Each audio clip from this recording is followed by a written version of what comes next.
আসসালামু আলাইকুম। আজকে আমি আপনাদের দেখাবো গরুর মাংস রান্না। প্রথমে আমি মাংসটাকে ভালো করে ধুয়ে নিলাম, ধুয়ে ঝাঁকায় রেখে পানিগুলা পাশায় নিলাম। তাতে রান্নাতে সুবিধা হবে, কারণ হচ্ছে কষানোর সময় অনেক পানি বের হয়ে যায়, কষতে অনেক সময় লাগে, যদিও আর এক্সট্রা পানি লাগে না। এখন দেখেন আমি কিভাবে মাংসটা রেডি করি। প্রথমে আমি 1 কেজি মাংসে আধা কেজি পেঁয়াজ দিয়ে দিলাম, তারপরে কিছু গোটা রসুন দিলাম, দেশি আর হচ্ছে বাইরেরটা মিলায়া। কিছু কুচি রসুন কুচি করে নিয়েছিলাম।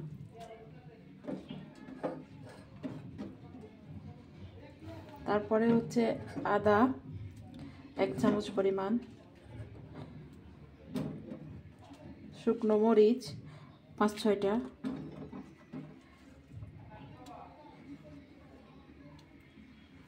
তারপরে কাঠ মশলা, কালো এলাচ, সাদা এলাচ, কয়েকটা গোলমরিচ।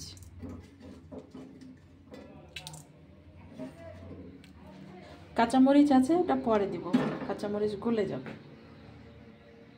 এরপরে দিলাম হলুদ, 2 চামচ হলুদ। তারপরে দিচ্ছি মরিচের গুঁড়া, যেহেতু শুকনা মরিচ কাঁচা মরিচ দিব, এই জন্য গুঁড়া মরিচটা একটু কম লাগবে, না হলে ঝাল হয়ে যাবে। তারপরে দিব জিরার গুঁড়া অল্প পরিমাণে, আবার রান্না শেষ হলে জিরার গুঁড়া দিয়ে নামাতে হবে। এবার দিচ্ছি ধনিয়ার গুঁড়া। তারপরে দিব হচ্ছে লবণ পরিমাণ মতো।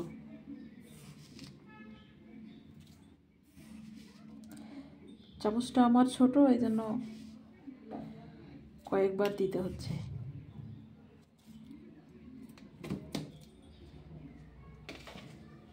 এরপরে মাংসটা ভালো করে ম্যারিনেট করাই নিলাম।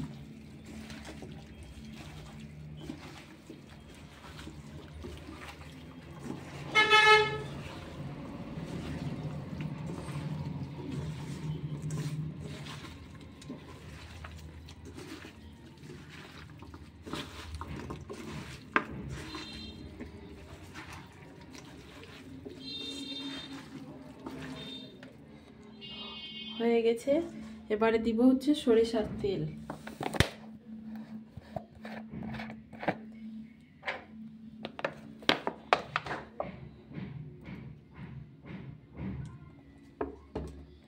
সরিষার তেল দিয়ে আর একটু মাখানোর পরে আধা ঘন্টার জন্য আমি রেখে দেব।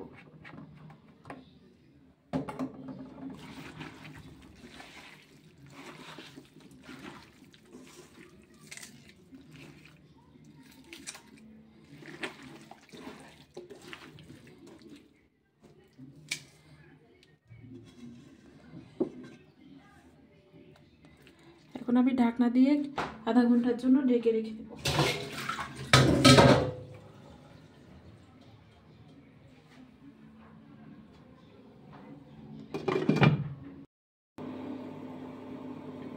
প্রথমে আমি একটু হাই হিটে দিলাম, কারণ পেঁয়াজ রসুনগুলা যখন সিদ্ধ হয়ে যাবে, পানিটা বের হবে, তখন হিটটা কমাই দিব।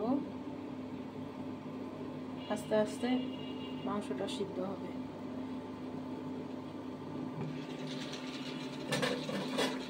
সবে মাত্র রান্না বসালাম।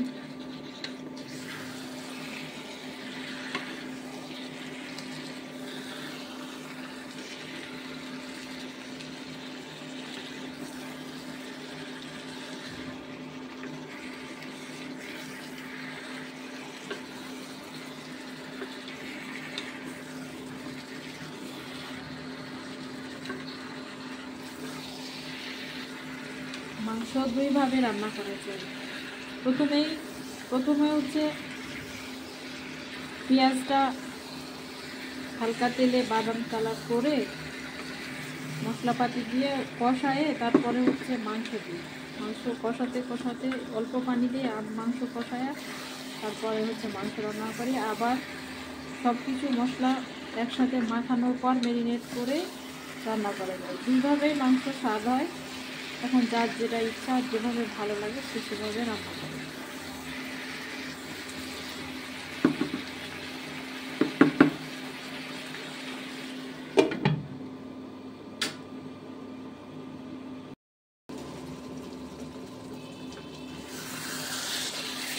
মাংসটা আমার কষা হয়ে গেছে প্রায় একদম শেষ পর্যায়ে। এখন আমি পানি দিব,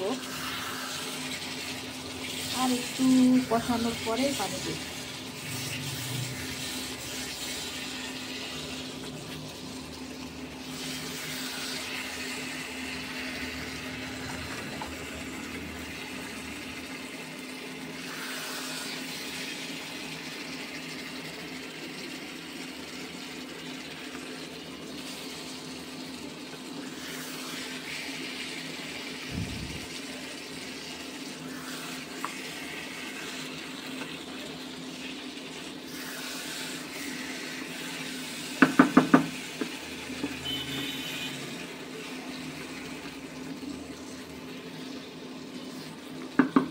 কষা বলে ভালো হবে।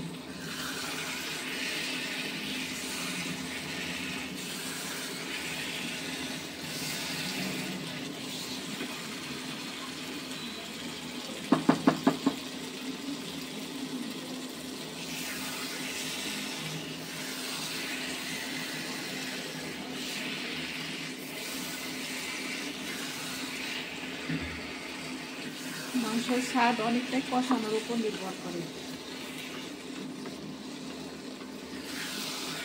আপনি যত বেশি কষাবেন মাংসটা, তত বেশি টেস্টি হবে।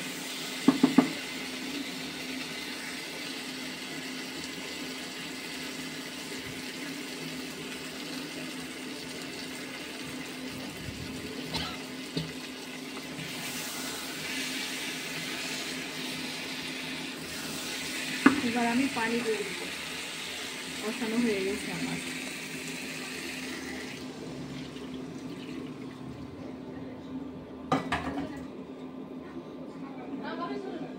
গরুর মাংস সিদ্ধ হবে, তাই একটু পানি দিলাম।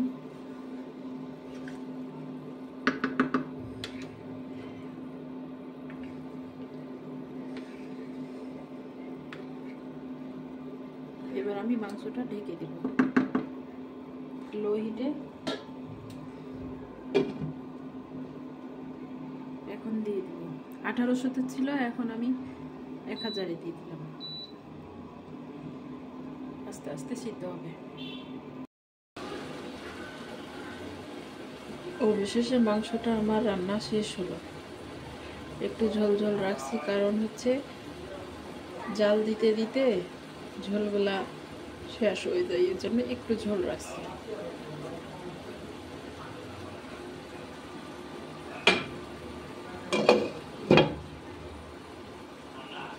আল্লাহ হাফেজ।